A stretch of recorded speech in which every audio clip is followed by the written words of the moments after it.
Hi friends, मैं आकांक्षा Sharma GK with आकांक्षा में आपका स्वागत करती हूँ। एमपीपीएससी प्री क्रैश कोर्स में आज हम 12वां भाग पढ़ने वाले हैं और आज हम विविध के कुछ क्वेश्चन पढ़ेंगे, जैसे कि भारत के प्रमुख समाधि स्थल, विभिन्न देशों के राष्ट्रीय स्मारक और देशों की अंतर्राष्ट्रीय सीमाएं। तो 100 दिनों का ये प्री का कोर्स है, बहुत इंपॉर्टेंट टॉपिक है ये।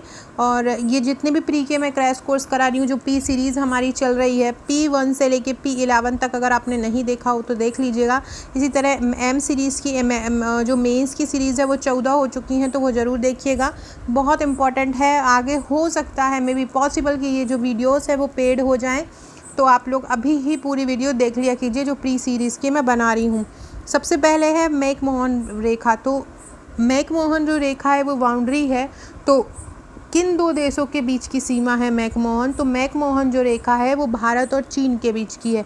मैकमोहन रेखा किसकी है? भारत और चीन के बीच की।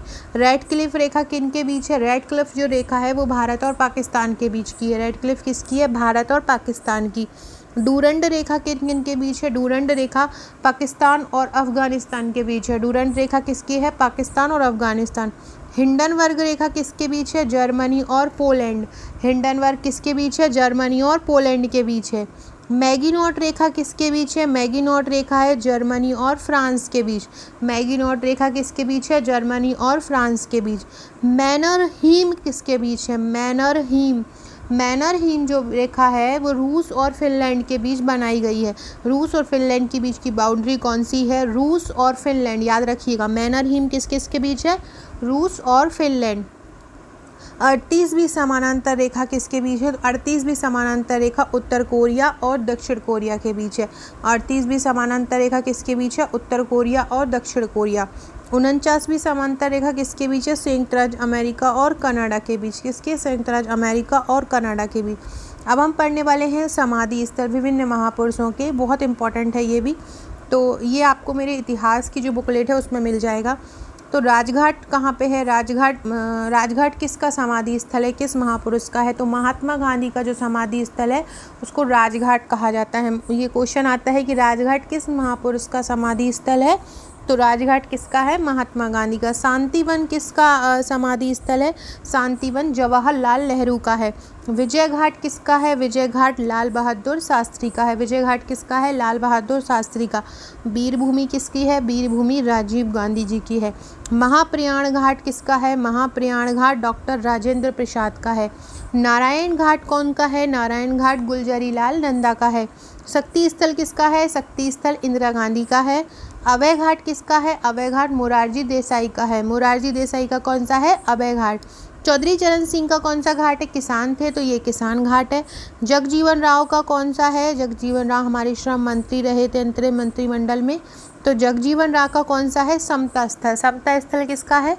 जगजीवन राव का है।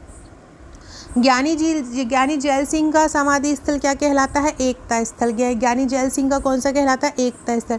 KR नारायण का क्या कहलाता है? उदय भूमि। KR नारायण का कौन सा है? उदय भूमि। शंकर दयाल शर्मा का कौन सा है? कर्म भूमि। इसके बाद ये विभिन्न देशों के स्टैचू हैं, मतलब राष्ट्रीय स्मारक हैं अलग अलग देशों के, ये भी क्वेश्चन पूछ लिया जाता है। स्टैचू ऑफ लिबर्टी किसका है? तो स्टैचू ऑफ लिबर्टी सबसे पहले ये ध्यान रखिए कहाँ पर है। तो स्टैचू ऑफ लिबर्टी जो है वो अमेरिका में है, और कहाँ? अमेरिका के न्यूयॉर्क में है। तो याद रखिएगा स्टैचू ऑफ लिबर्टी कहाँ है? अमेरिका में। अमेरिका में कहाँ पर? न्यूयॉर्क में। एफिल टावर कहाँ पर है?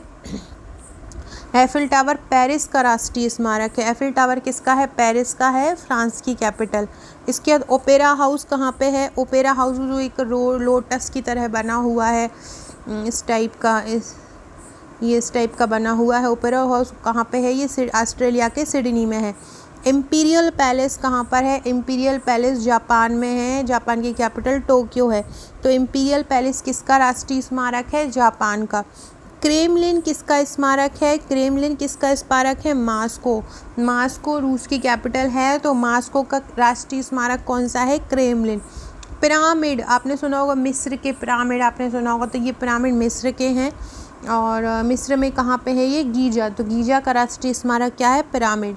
फिर है ग्रेट वॉल, आपने सुना होगा ग्रेट वॉल ऑफ चाइना। तो जो ग्रेट वॉल है वो कहाँ की राष्ट्रीय स्मारक है? चीन की। चीन में कहाँ पर? उत्तरी चीन की। इसके बाद झुकी हुई मीनार जो है वो किसका राष्ट्रीय स्मारक है? झुकी हुई मीनार जो है वो पीसा कहाँ पे है? इटली में। तो झुकी हुई मीनार किसका राष्ट्रीय स्मारक है? पीसा का। पीसा कहाँ पे है? इटली में है। सो फ्रेंड्स, ये थे हमारे आज के क्वेश्चन, बहुत इंपॉर्टेंट क्वेश्चन थे ये। और देख लीजिए, जो भारत के सांस्कृतिक संस्थान है, संगीत नाटक अकेडमी जो भारत की है वो उसकी स्थापना कब हुई थी? 1953 में हुई थी। इंदिरा गांधी राष्ट्रीय कला केंद्र की स्थापना कब हुई? 1954 में। ललित कला अकादमी कब बनी? 1954 में। साहित्य अकादमी कब बनी? 1954 में। राष्ट्रीय नाट्य विद्यालय कब बना? 1959 में बना था और 1975 से यह एक स्वायत्त संस्थान के रूप में काम करने लगा था। इसके बाद राष्ट्रीय पुस्तकालय की स्थापना कब हुई थी? तो राष्ट्रीय पुस्तकालय की स्थापना 1948 में हुई। और ये जो राष्ट्रीय पुस्तकालय था ये कहाँ बना? तो ये कोलकाता में बना। भारतीय मानव विज्ञान सर्वेक्षण की स्थापना कब हुई? 1945 में। भारतीय मानव विज्ञान सर्वेक्षण। इसके बाद केंद्रीय सचिवालय पुस्तकालय की स्थापना कब हुई? 1891 में। भारतीय पुरातत्व सर्वेक्षण की स्थापना कब हुई? तो भारतीय पुरातत्व सर्वेक्षण की स्थापना हुई थी 1861 में। भारतीय पुरातत्व सर्वेक्षण की स्थापना कब हुई? 1861 में। भारतीय राष्ट्रीय अभिलेखागार की स्थापना कब हुई? 1881 में। भारतीय राष्ट्रीय अभिलेखागार की स्थापना कब हुई? 1881 में। एशियाटिक समाज की स्थापना कब हुई? एशियाटिक समाज की स्थापना 1784 में हुई थी। एशियाटिक समाज की स्थापना कब हुई? 1784 में। तो भाई ये भारत के प्रमुख सांस्कृतिक संस्थान थे। कभी कभी एग्ज़ाम में इनकी स्थापना वर्ष पूछ लिया जाता है कि इनकी स्थापना कब हुई थी, जैसे कि ललित कला अकादमी कब बनी थी या साहित्य अकादमी कब बनी थी, तो ये पूछ लिया जाता है। तो इनको आप अच्छे से कर लीजिएगा। ये फ्रेंड्स मेरा प्रीलिम्स का पैकेज है, ये बहुत इंपॉर्टेंट 12 बुकलेट है। आपको हर यूनिट वाइज एक यूनिट मिलेगी आपको। बहुत अच्छे से मैप के द्वारा आपको हर टॉपिक समझाया गया है, तो आप इनको परचेस कर सकते हैं। ये आपके लिए काफ़ी हेल्पफुल हैं। आप मुझे व्हाट्सअप करके ले सकते हैं। भारत में कहीं भी रहते हो आपके पास डिलीवर हो जाएगा। इसके अलावा आप इसको मेंस के पैकेज के साथ भी ले सकते हैं। मेंस प्लस प्री आपको 59 बुकलेट मिलती हैं अगर आप सॉल्व पेपर लेते हैं साथ में, और अगर आप सॉल्व पेपर नहीं लेते हैं तो 51 बुकलेट मिलती हैं, तो आप इनको मंगा सकते हैं। तो मेंस का है वो प्रश्नोत्तर श्रृंखला में है और प्रश्नोत्तर श्रृंखला में हैंड रिटन नोट्स हैं। सो ओके वे फ्रेंड्स, वीडियो अच्छा लगा हो तो लाइक शेयर जरूर कीजिए, चैनल को सब्सक्राइब कीजिए। Okay friends, thank you.